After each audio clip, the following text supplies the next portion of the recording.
गर्भवती ऊँटनी का बच्चा, तीन मूर्ख बंदर, केले का पेड़ और शेर।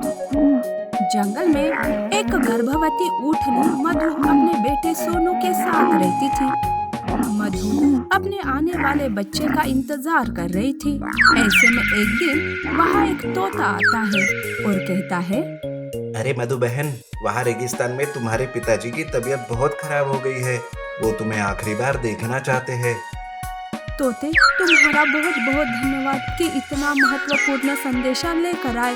मैं जल्दी ही पिताजी से मिलने आऊंगी। तोता वहाँ से उड़ जाता है। मधु रेगिस्तान तो जाना चाहती थी, पर उसे अपने बेटे सोनू की चिंता थी, क्योंकि रेगिस्तान की वादियों में उनका दुश्मन खूनी शेर रहता था और वहाँ से जाना बड़ा ही मुश्किल हो जाता था। ऐसे में मधु सोच रही थी कि अब मैं क्या करूं? क्या मैं सोनू को अपने साथ ले जाऊं? नहीं, मैं ऐसी गर्भवती हूँ, ऊपर से वो खूनी शेर। मैं सोनू को मुसीबत में नहीं डाल सकती। मधु ऐसे सोच ही रही थी कि सोनू कहता है, माँ, मुझे पता है कि आप क्या सोच रही हो। आपको मेरी चिंता हो रही है ना? माँ, आप बेफिक्र होकर अपने पिताजी से मिलने जाओ। मैं यहीं पर आपका इंतजार करूंगी। सोनू, तुमने तो मेरी चिंता ही दूर कर दी। यहाँ एक केले का बगीचा है, वहाँ कोई भी जंगली जानवर आता जाता नहीं। मेरे आने तक तुम वहीं रहना। मधु सोनू को केले के बगीचे में छोड़कर रेगिस्तान के लिए चल पड़ती है। सोनू उस बगीचे में खुद को सुरक्षित महसूस करता है। एक दिन केले के बगीचे में तीन मूर्ख बंदर आते हैं। वो बंदर बड़े ही शरारती थे। वो केले कम खा रहे थे और उसकी बर्बादी ज्यादा कर रहे थे। ऐसे में सोनू सोचता है, ये बंदर भी ना बड़े ही मूर्ख है। इन्हें इतना भी नहीं समझता कि केलों की बर्बादी नहीं करनी चाहिए। अगर ये बंदर यहीं पर रहने लगे तो किसी दिन शेर या बाघ आ जाएगा। मुझे इन तीनों को यहाँ से भगाना होगा। सोनू उन बंदरों को वहाँ से भगाने के लिए एक आइडिया करता है। सोनू केले के बगीचे में एक घने झाड़ियों में छुप जाता है। वो जोर जोर से उस झाड़ियों को हिलाने लगता है और बंदरों से कहता है, हे मूर्ख बंदरों, ये तुम क्या कर रहे हो? क्यों मेरे केलों को बर्बाद कर रहे हो? ये किसकी आवाज है? कौन है वहाँ? मैं जादुई केले का पेड़ बोल रहा हूँ। अगर अभी के अभी तुम तीनों यहाँ से नहीं गए तो मैं तुम तीनों को गधा बना दूंगा। ये सुनकर बंदर डर जाते हैं। वो बिना सोचे समझे वहाँ से डर के मारे भाग जाते हैं। इस तरह से सोनू मूर्ख बंदरों को भगाने में कामयाब हो जाता है। इधर मधु अपने पिताजी से मिलकर वापिस आ रही थी कि उसे रास्ते में शेर मिलता है। गर्भवती मधु, आखिर तू मिल ही गई। मैं कब से तुझे ढूंढ रहा था। अब तेरा बचना मुश्किल है।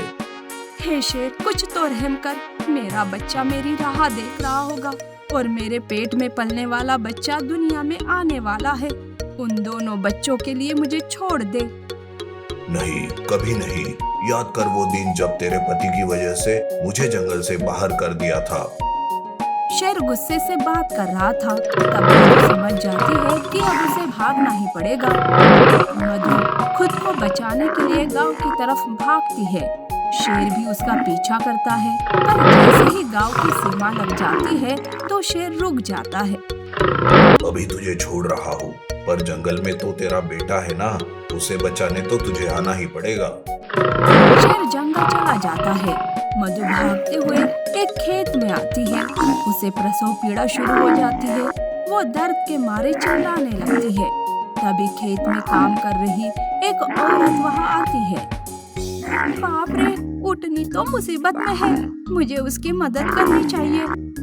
वो औरत मधु के पास जाती है। वो उसे सहलाती है और उसका हौसला बढ़ाती है। वो औरत बच्चा पैदा करने में उसकी मदद करती है। ऊँटनी, जरा और ताकत लगाओ, बच्चा बाहर आने ही वाला है। ऊँटनी, दम लगाओ, हार मत मानो।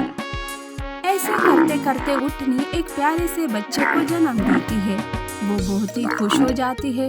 औरत मधु को खाने पीने के लिए देती है। अब मधु को अच्छा लगने लगता है। तब मधु उस औरत का धन्यवाद करती है और बच्चे को लेकर जंगल आती है। इधर शेर सोनू को ढूंढते हुए केले के बगीचे में आता है। पूरा जंगल छान मारा पर ऊँटनी का बच्चा कहीं नहीं मिला।